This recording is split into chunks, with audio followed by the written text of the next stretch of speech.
Hello everyone. आज के class में हम लोग कलाकारों की श्रृंखला में सनतकर और जगमोहन चोपड़ा के बारे में पढ़ेंगे। तो देखते हैं इनके बारे में, सनतकर के बारे में। तो इनका जन्म हुआ था 1935 ईस्वी में, शांति निकेतन पश्चिम बंगाल में इनका जन्म होता है। तो ये कहाँ रहकर काम कर रहे हैं? तो ये कोलकाता में, इनका संबंध कहाँ से है? तो कोलकाता में रहकर काम कर रहे हैं। और सनतकर ने कोलकाता कॉलेज ऑफ आर्ट्स से किस वर्ष कला डिप्लोमा पूरा किया है? तो ये कोलकाता कॉलेज ऑफ आर्ट्स से डिप्लोमा पूरा करते हैं 1956 में। कब पूरा करते हैं? तो वो समय है 1956। फिर देखते हैं समकालीन छापाकार सनतकर ये किस रूप में प्रसिद्ध हैं? तो एक चीज़ बता दें, ये छापाकार हैं। सनतकर किस रूप में प्रसिद्ध हैं? तो ये छापाकार कलाकार हैं। तो समकालीन छापाकार सनतकर को इनको कब कला विभूषण सम्मान से सम्मानित किया गया? तो इनको कला विभूषण सम्मान से 1997 में इनको सम्मानित किया गया था। ओके, फिर देखते हैं सनतकर ने किस कला महाविद्यालय से कला अध्ययन पूरा किया है? तो इन्होंने government college of arts and craft Kolkata से कला अध्ययन, अपना कला डिप्लोमा ये पूरा करते हैं। फिर देखते हैं भारत में कास्ट उत्कीर्णन उड इंटेग्रेलियो छापा विधि की खोज, वेरी इंपॉर्टेंट है। तो ये कास्ट छापा जो विधि है, तो कौन सी विधि से संबंधित हैं? तो ये कास्ट उत्कीर्णन के लिए प्रसिद्ध हैं। ठीक है, उड इंटेग्रेलियो जिसको कहते हैं। तो छापा विधा की खोज किसने, इस छापा विधा की खोज किसने की थी? तो सनतकर ने की थी। ठीक है, सनतकर का नाम आता है, इन्होंने की थी। और सनतकर किस रूप में प्रसिद्ध हैं? तो ये ग्राफिक प्रिंट मेकर या छापाकार के रूप में प्रसिद्ध है। तो इनका छापा चित्र कौन सा है? तो इनका छापा चित्र है राधा, जो कास्ट में उत्कीर्णन से इन्होंने बनाया है। ठीक है, फिर आगे देखते हैं। अब हम लोग देखेंगे जगमोहन चोपड़ा के बारे में। इनका जन्म हुआ था 1935 में और मृत्यु हुई है 2013 में। ठीक है, तो इनके बारे में देख लेते हैं। जगमोहन चोपड़ा का जन्म कब और कहाँ हुआ था? तो इनका जन्म हुआ था 1935 में, लाहौर में इनका जन्म होता है, जो पाकिस्तान में पड़ता है। फिर देखते हैं जगमोहन चोपड़ा ने अपनी कला शिक्षा कहाँ से पूरी की?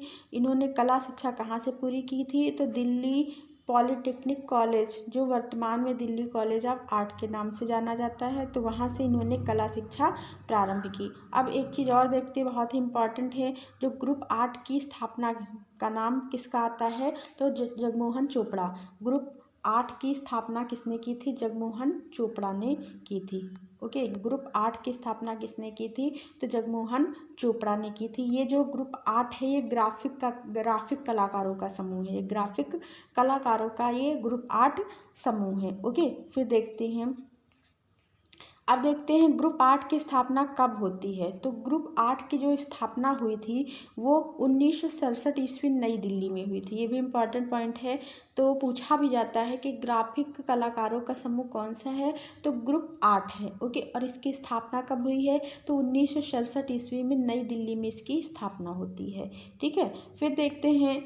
फिर है कलाकार जगमोहन चोपड़ा नई दिल्ली स्थित किस कला संस्था के अध्यक्ष भी रह चुके हैं?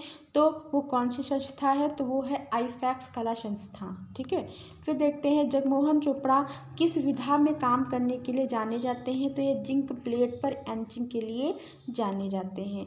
फिर नेक्स्ट देखते हैं, जगमोहन चोपड़ा प्रिंट मेकर के अलावा ये क्या थे? ये चित्रकार भी थे और फोटोग्राफर भी थे। चित्रकार और फोटोग्राफर के रूप में भी प्रसिद्ध हैं, लेकिन ये मुख्य रूप से प्रिंट मेकर हैं, छापाकार हैं। ठीक है, फिर देखते हैं समकालीन छापाकार जगमोहन चोपड़ा ने किस कला महाविद्यालय से ग्राफिक कला विभाग में व्याख्याता पद पर रहकर अपनी सेवाएं दी हैं? तो दिल्ली पॉलिटेक्निक कॉलेज नई दिल्ली। ठीक है, फिर अगला देखते हैं, जगमोहन चोपड़ा को प्रिंट मेकिंग विधा की प्रेरणा और प्रोत्साहन किससे मिला?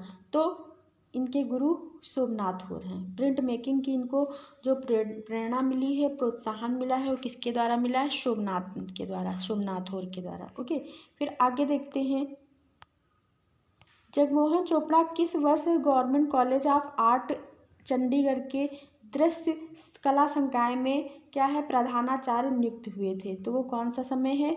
तो वो है 1976। कौन सा? 1976 का समय है। ठीक है, इस समय इनको प्राप्त हुआ था। ये प्रधानाध्यापक या प्रधानाचार्य नियुक्त हुए थे चंडीगढ़ में। ठीक है, फिर आगे देखते हैं। अगला क्वेश्चन है 1988 में नई दिल्ली में स्थित आईफैक्स कला संस्थान, कौन सी कला संस्थान, आईफैक्स कला संस्थान में जगमोहन चोपड़ा को इनको किस पुरस्कार से सम्मानित किया जाता है? तो वो कौन सा पुरस्कार है, किस पुरस्कार से इनको सम्मानित किया जाता है? तो कला रत्न से इनको सम्मानित किया जाता है। फिर देखते हैं जगमोहन चोपड़ा ग्राफिक कलाकारों का ग्रुप कौन सा है? तो ये बताए हैं ग्राफिक कलाकारों का ग्रुप कौन सा है, तो ये है ग्रुप 8। ओके, कौन सा ग्रुप है? ग्रुप 8 है। फिर अगला है जगमोहन चोपड़ा मुख्य रूप से किस ग्राफिक विधा के लिए जाने जाते? तो कोलोग्राफी। किसके लिए जाने जाते? कोलोग्राफी के लिए। ओके, कोलोग्राफी के लिए ये प्रसिद्ध हैं। ठीक है, फिर आगे क्या है? ग्रुप 8 कला समूह में कुल कितने प्रसिद्ध छापाकार थे? तो इसमें कितने प्रसिद्ध छापाकार थे? तो 8 थे। कितने थे? 8। ओके, 8। फिर देखते हैं प्रिंट मेकर जगमोहन चोपड़ा के चित्रों की प्रथम एकल प्रदर्शनी कब हुई है? तो 1957 में। कब होती है? तो 1957 में। फिर देखते हैं द फोक क्या है? The folk tales of China, folk tales of Italy, दो प्रसिद्ध पुस्तक किसने लिखी है? तो जगमोहन चोपड़ा ने ही लिखी है। फिर देखते हैं जगमोहन चोपड़ा कहाँ से संबंधित एक विख्यात प्रिंट मेकर हैं? तो इनका संबंध है नई दिल्ली से। इनका संबंध नई दिल्ली से है। फिर देखते हैं प्रिंट मेकर जगमोहन चोपड़ा का निधन कब होता है? तो 2013 में। कब होता है इनका निधन? 2013 में। नई दिल्ली में इनका निधन हुआ था।